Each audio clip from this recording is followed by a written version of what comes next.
हमारे YouTube channel भक्ति सरिता पर आप सभी का हार्दिक स्वागत है। दोस्तों, भीम को द्रौपदी क्यों मारना चाहती थी? भक्तों, द्रौपदी अपने खप्पर को भीम के रक्त से क्यों भरना चाहती थी? महाभारत युद्ध में केवल 5 पांडव ही जीवित क्यों रहे? तो आइए इस रहस्यमय वीडियो को हम आपकी सेवा में प्रस्तुत करते हैं। एक समय की बात है कि अर्जुन द्रौपदी के पांव दबा रहा था। श्रोताओं, तभी क्या होता है कि वहां पर भीम आ जाता है और भीम देखता है कि अर्जुन द्रौपदी के पैर दबा रहा है। श्रोताओं, तभी भीम अर्जुन को मारने के लिए तैयार हो जाता है और कहता है कि तुम इस द्रौपदी के पैर दबा रहे हो, क्या तुमसे ये बड़ी है? स्त्री की गुलामी करते हो। तो उन्हें बचाने के लिए द्रौपदी बीच में आ जाती है। श्रोताओं, उनके बचाव के लिए माता कुंती और युधिष्ठिर भी आ जाते हैं।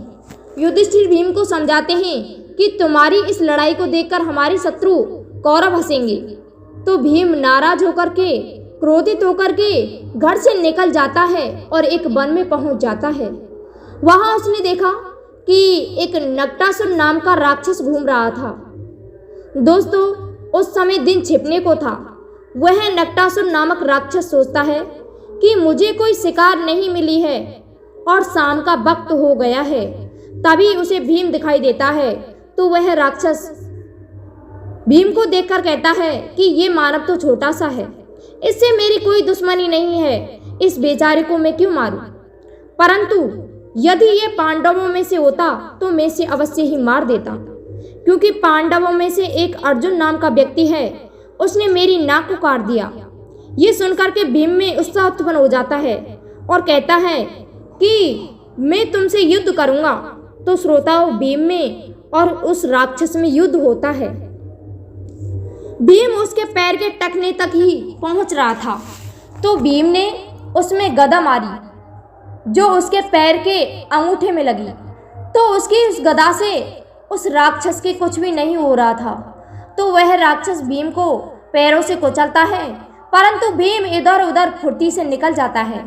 तो भीम वहां से भाग जाता है और वह राक्षस उसका पीछा करता है। तो दोस्तों, भीम ने देखा कि उससे आगे एक और विशाल राक्षस बैठा है।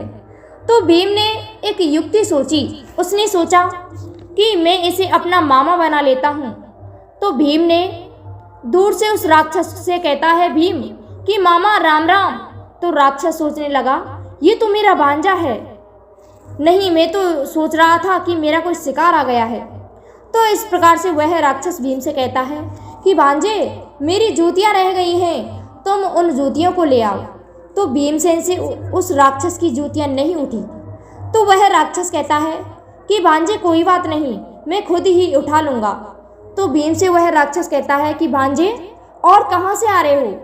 तो भीम रोने लग जाता है और कहता है कि मामा जी, मेरे पीछे एक राक्षस पड़ा हुआ है, वह मुझे खाना चाहता है। तो भीमसेन को वह राक्षस अपनी झोली में छुपा लेता है। तो वह दूसरा राक्षस नक्टासुर उसका पीछा करते करते वहीं पहुंच जाता है और उस राक्षस से कहता है कि इधर मेरी शिकार आई थी, क्या आपने देखा है? तो वह कहता है कि मेरे पास तो कोई नहीं है। वह नक्टासुर वापस चला जाता है। अब तो दोस्तों, झोली में पड़ा हुआ भीम सोच रहा है कि सुबह होते ही इसे ये पता चल जाएगा कि मैं मानव हूँ, तो यह मुझे खा जाएगा।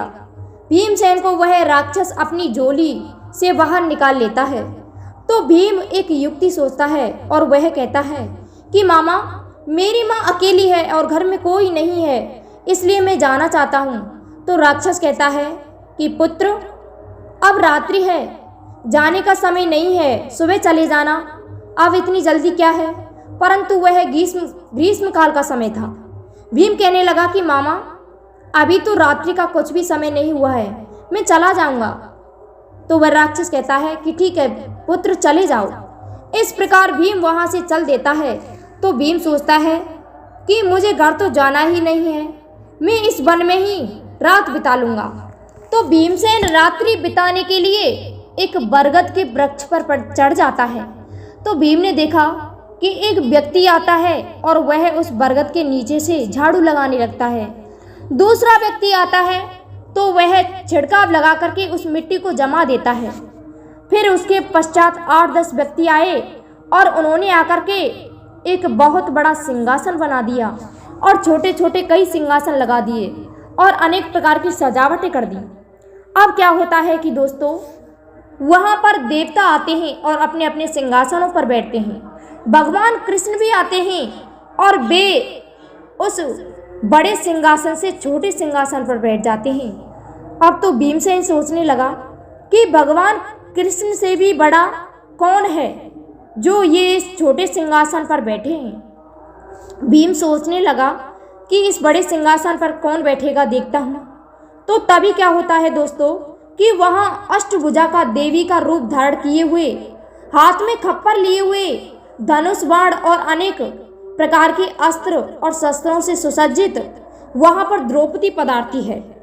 उसे देख करके सभी देवतागण खड़े हो जाते हैं उसके स्वागत के लिए और वह उस बड़े सिंहासन पर बैठ जाती है। भीम सोचता है कि यह तो द्रौपदी है, इसका इतना विकराल रूप कैसे है। वह सभी देवताओं से एक एक करके समस्याएं पूछती है और फिर भगवान कृष्ण का नंबर आ जाता है। भगवान कृष्ण खड़े होकर के कहते हैं कि बताइए मुझसे आपका क्या काम है। तो द्रौपदी कहती है कि कन्हैया तो भूल जाता है, महाभारत का युद्ध होने वाला है, उसमें मेरा खप्पर भरना चाहती हूँ मैं। उस युद्ध में कौरव पांडवों में कोई नहीं बचेगा, केवल उसमें कोई नहीं बचने वाला है और सबसे पहले मैं भीमसेन में मेरा खप्पर भरना चाहती हूँ। उसके खून को पी करके मुझे बड़ी संतुष्टि होगी। ये सुनकर के भीमसेन बरगद के पेड़ पर कांपने लगा और सोचने लगा कि यही कारण था कि अर्जुन इसके पैर दबा रहा था। इस प्रकार भगवान कृष्ण कहते हैं कि ठीक है, आप सबसे पहले भीम के रक्त से खप्पर भर लेना। तो वह सभा दोस्तों समाप्त हो जाती है। अब क्या होता है कि भीमसेन चुपचाप प्रातः घर को आ जाता है और पांडव सोचने लगे कि चलो आ तो गया है, कोई बात नहीं, इसने रात्रि यहीं कहीं बिताई होगी। तो उसी समय श्री कृष्ण भी द्वारका से वहां आ जाते हैं और वहां क्या होता है कि सभी से कुशलता पूछते हैं। अंत में भीमसेन के पास आ जाते हैं और उसकी नाराजगी पूछते हैं। तो भीम कहता है कि आप रात्रि को बरगद के पेड़ के नीचे थे और वहां द्रौपदी का भयंकर रूप था, सभी देवता थे, ये क्या लीला है, हम कैसे बचेंगे द्रौपदी से। तो दोस्तों कृष्ण कहते हैं कि भीमसेन मैं वहां नहीं था, तुम झूठ बोल रहे हो। तो भीमसेन कहता है कि नहीं भैया, मैं झूठ नहीं बोल रहा हूँ, मैंने वहाँ संपूर्ण वृत्तांत देखा था। तो कृष्ण कहते हैं कि जब आपने सब कुछ देख ही लिया है तो आप भोजन मत करना। मैं आपको एक युक्ति बताता हूँ, आप भोजन मत करना और नाराज हो जाना और किसी के हाथ से भोजन मत करना। अंत में जब द्रौपदी आ जाए तो उसके हाथ से ही भोजन करना। तो और उस द्रौपदी से 3 वचन ले लेना और जब द्रौपदी तुम्हें 3 वचन दे दे तो उससे कहना कि बख्श दो कुंती के 5 पांडवा।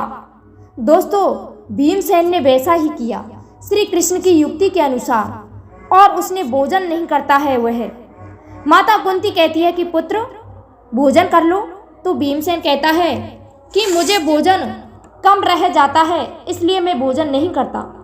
तो समस्त पांडव उसे मनाने लगते हैं बारी बारी से। जब वह किसी के कहने से नहीं मानता तो कुंती कहती है कि द्रौपदी तुम भी देख लो, कहीं तुम्हारे हाथ से ये तुम्हारा भीम भोजन कर ले। तो द्रौपदी भोजन की थाली लेकर के भीम के पास पहुंचती है और कहती है कि भीमसेन भोजन कर लो, क्या बात है जो भोजन नहीं कर रहे हो। तो भीमसेन कहता है कि मैं भोजन तो कर लूँगा किंतु तुम्हें मुझे 3 वचन देने होंगे। द्रौपदी सोचती है कि ये क्या मांगेगा 3 वचनों में, केवल भोजन ही अधिक मांगेगा और तो क्या मांगेगा। इस प्रकार द्रौपदी 3 वचन दे देती है और कहती है कि जो मांगना चाहते हो वो मैं तुम्हें दे दूंगी। तो भीमसेन मांगता है कि द्रौपदी बख्श दो कुंती के 5 पांडवा। इतने में ही श्री कृष्ण भी वहीं छिपे हुए थे, वो भी कूद पड़ते हैं और कहते हैं कि द्रौपदी छठा नारायण मैं हूँ, मुझे भी बख्श दो। तो श्रोताओं द्रौपदी का मुख फटा के फटा रह जाता है। उसने कभी कल्पना नहीं की थी कि ये भीम ऐसा कुछ मांग लेगा। सोचती है कि मैं तो इसे गंवार ही समझ रही थी, लेकिन ये तो बड़ा बुद्धिमान निकला। और दोस्तों, इस प्रकार से द्रौपदी उसे 3 वचन दे देती है और वह 5 पांडवों को महाभारत के युद्ध में उनसे खप्पर नहीं बनना चाहती। इस प्रकार से उस महाभारत युद्ध में केवल 5 पांडव ही जीवित बचे थे और 6ठे नारायण बचे थे। तो दोस्तों, इसी प्रकार द्रौपदी भीम को मारना चाहती थी। इसी के साथ हमारा ये वीडियो संपन्न हुआ। हम समझते हैं श्रोताओं को हमारा वीडियो पसंद आया होगा, इसीलिए हमारे चैनल को लाइक, शेयर और सब्सक्राइब कर दें। साथ ही बेल आइकन को भी प्रेस कर दें, जिससे कि आने वाले वीडियो का नोटिफिकेशन आपको मिलता रहे। धन्यवाद। मिलते हैं आगे की वीडियो में। जय श्री कृष्ण।